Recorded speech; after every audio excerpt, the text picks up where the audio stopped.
14. Bobby's violent end. Bobby found himself crammed between two white boys in the back seat of an Escalade and staring aimlessly at the backs of the heads of the two white boys in the front seat. "It's on 172nd, he said as they traversed the George Washington Bridge, "so just get off on 181st.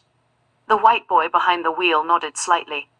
But Bobby wasn't convinced that he'd been heard. "First exit off the bridge, yo." Again the white boy nodded only slightly. Bobby could feel his heart beating faster with each passing second as they came off the GW, turned onto Broadway and began the bumper-to-bumper test of endurance southward. It occurred to him that it was the closest he'd been to the king since the day of the robbery, and he remembered what the king had yelled down to him from the window as he scraped himself off the garbage pile and scurried away. "Bobby, you a motherfucking dead man," and how the king had told him, "Yo motherfucking ass better move to a new continent." But the best Bobby could manage was a new state, New Jersey.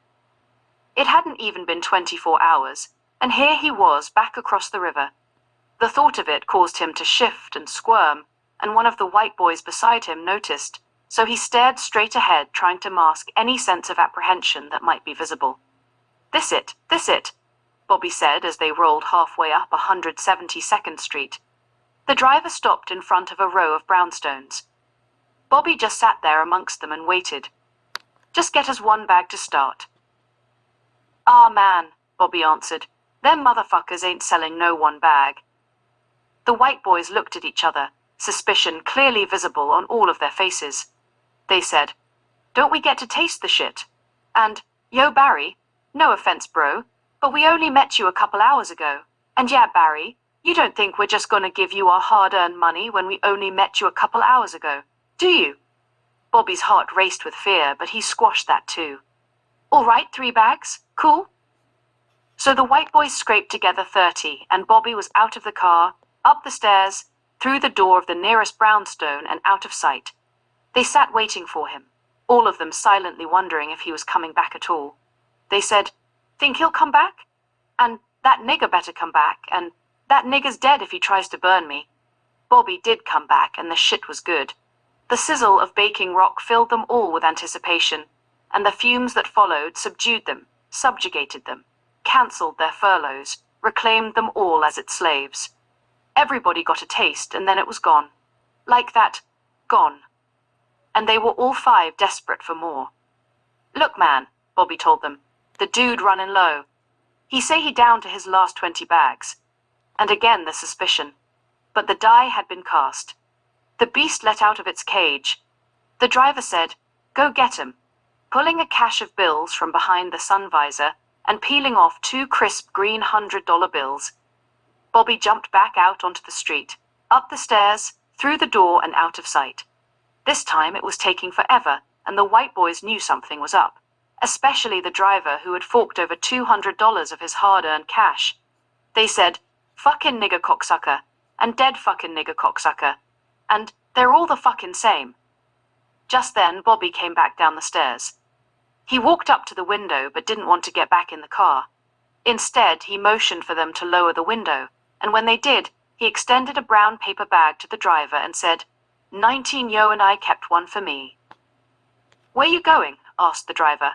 "Hop in and have a taste." "Nah, yo," Bobby answered nervously. "I gotta work tomorrow." "You ain't got no fucking job, you fucking lying sack of shit." One of the white boys grabbed Bobby's wrist, and then the doors opened, and before he knew it, Bobby was crammed into the back seat, his face pressed forcefully into its leather interior, his arm being pulled back up to the point of snapping. As he wailed in agony, the doors slammed shut, and the tire screeched as the Escalade sped away. The driver opened one of the vials and licked a tiny piece. "Fucking soap, I knew it." They said, "I hope you didn't do what I think you did," and he couldn't have smoked 20 rocks that quick. "And nigger, you better still have that shit." And they're all alike niggers, every single one of them. Bobby was crying like a baby as they pulled into a vacant lot behind some burned-out buildings and dragged him out of the car. "Maybe he's still got it on him," he heard them say. The 2 that had hold of him tossed him against the Escalade and rifled through his pockets. They found a still smoking hot stem, a lighter and the motherlode, a bar of soap. They were holding him up now. One on each side, and the other two took turns punching him in the stomach and mouth again and again, and then it was break time for Bobby. He collapsed against the Escalade and fell face first to the ground.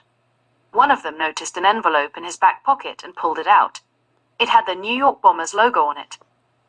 "Oh shit. What do you got?" "Check it out." "Cool. That's Bat Day," one of them said. "Yup, and it's sold out." The driver joined the powwow. "What do you got?" "4 tickets to Bat Day," one of them answered. "Gimme those."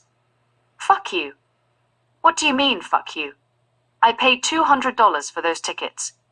The other two saw it that way as well, so number 3 forked them over. They turned Bobby onto his back and took delight in their handiwork, his bloody, battered, barely conscious face and body. The one with the soap kneeled over him and crammed it into his mouth, while the lucky winner of the Bobby Johnson sweepstakes said, "Thanks for the tickets, nigger," as he climbed back behind the wheel, as did the other 3. Then the Escalade screeched away,